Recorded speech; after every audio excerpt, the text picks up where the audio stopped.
Bonjour à tous.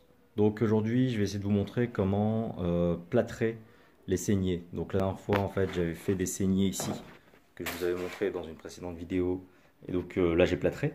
Donc j'ai mis du plâtre pour vraiment sceller les boîtes d'encastrement des prises et des boîtes de dérivation. Et donc aujourd'hui, je vais essayer de vous montrer. Donc là, je l'avais fait, j'avais continué un peu tout seul de mon côté. J'avais fait les saignées ici. Donc là, j'ai une autre boîte d'encastrement, donc je vais vous montrer un peu comment faire pour sceller cette boîte d'encastrement et sceller les saignées. Donc voilà. Donc, parce qu'il faut tout reboucher. Donc on fait ça au plâtre. Alors, ça va très très vite. Là, j'ai préparé du plâtre qui est presque prêt. Il faudra faire ça vite parce que allez, en 5-10 minutes, le plâtre est sec. Une fois qu'il a fait sa prise, c'est très compliqué de le manier. Donc voilà, il fait sa prise en 4-5 minutes. Là, il est presque prêt. Donc je vais essayer de vous montrer tout ça. Voilà. Voilà, donc là j'ai la boîte d'encastrement. Donc je commence par humidifier un peu tout ça. Donc, vous voyez, j'ai fait passer déjà tous mes câbles. Donc je humidifie. Là mon plâtre est prêt, donc je vais me dépêcher de l'appliquer. Donc pour ça j'utilise une spatule. Et puis j'applique. Donc je remplis le trou. Dans un premier temps, je fais vite. Alors, bon, je suis pas un professionnel, hein, donc je fais pas ça fais pas ça comme un pro. Je fais ce que je peux.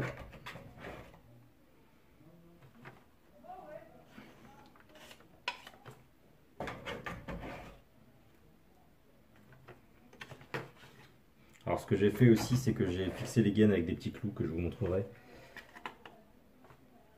Pour justement qu'elles ne bougent pas, que ce soit plus simple au scellement. Donc là, j'ai bien rempli de plâtre. J'essaie d'en mettre un peu partout. J'en mets également sur la boîte. Voilà, bon, c'est pas très propre comme travail, mais bon, je fais du mieux que je peux. Il faut aller vite.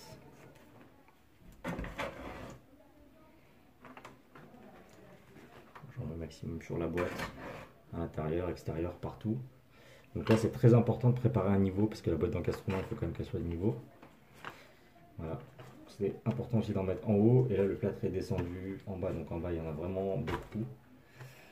Donc là, je en rajoute.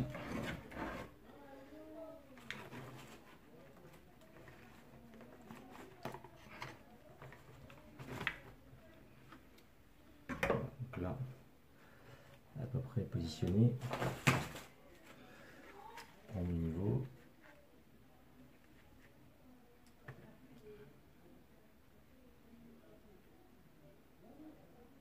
Là. Niveau. Ensuite, je prends une petite spatule.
Donc j'hésite pas à en mettre beaucoup. Voilà.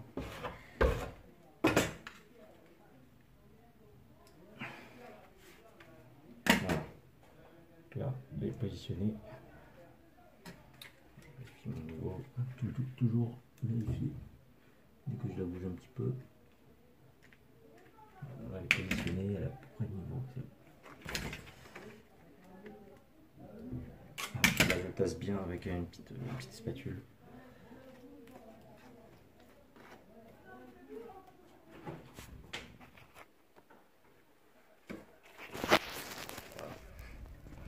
Vous voyez, positionné, c'est pas très propre.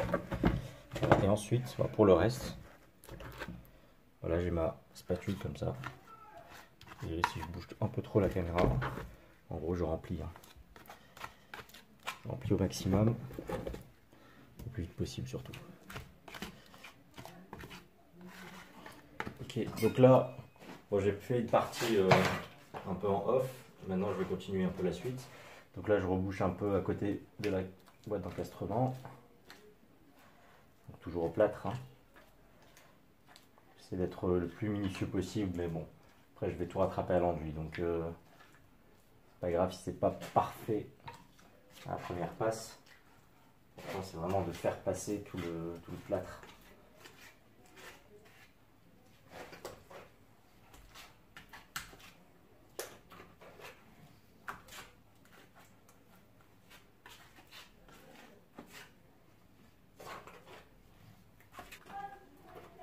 Donc là, et là je suis pas complètement lisse, donc j'en rajoute.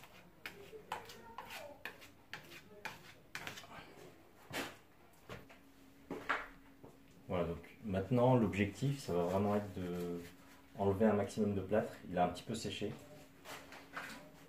Et donc maintenant je vais gratter en fait pour essayer de lisser au maximum et de mettre à ras du mur. Voilà, on peut faire ça en fait à peu près 5 minutes après application, on va dire. Voilà, vraiment essayer de...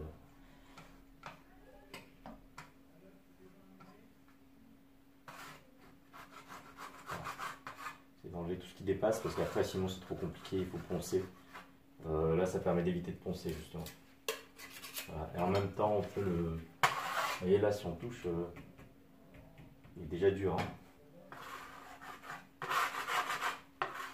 Ça permet d'éviter de poncer, d'avoir un rendu plus propre après. Moi j'ai passé de l'enduisage, enfin de vernissage et de lissage après. Donc, bien propre, je vais poncer plusieurs fois mais...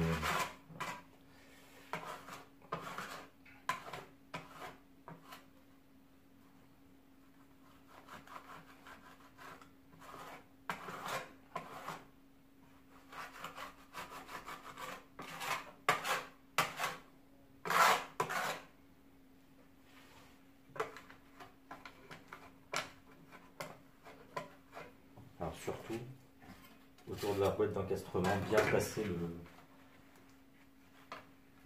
plâtre, qu'il soit bien solide. Hein. Sinon, c'est dans ces cas-là qu'on a le... Vous savez, quand on tire une prise électrique et on a la prise qui vient dans la main. Voilà. Donc là, ça permet justement d'avoir un rendu propre. Voilà, je vous montre un peu de plus près. Voilà.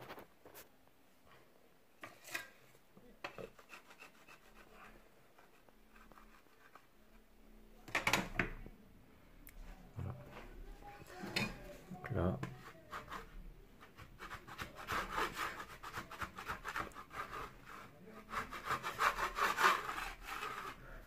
je dépasse un peu, alors là c'est un creux du coup, que je rattraperai soit à l'enduit, soit à la prochaine passe de plâtre.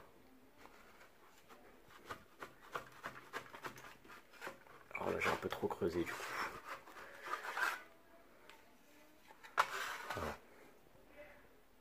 Voilà, donc vraiment faire des petites quantités parce que ça sèche très vite. Là c'est un peu mieux fait. Voilà, donc là il y a là en fait qui... J'ai cette partie là qui a besoin d'être un peu lissée. Voilà.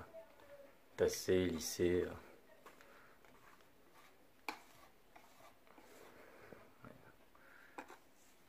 Ouais, il est encore un peu humide là, il est encore travaillable. On peut encore le travailler un petit peu.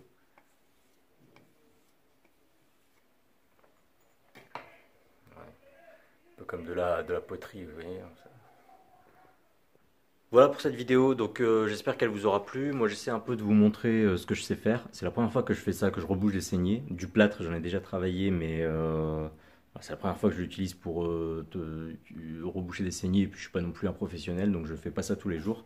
J'essaie de vous montrer un peu voilà, mes découvertes, moi aussi, ma manière de travailler. Et puis voilà, vous montrer aussi que les choses, on peut vraiment faire des choses par soi-même. Que c'est très simple, il n'y a rien de compliqué, il faut juste oser le faire. et ça prend du temps bien sûr. Donc voilà.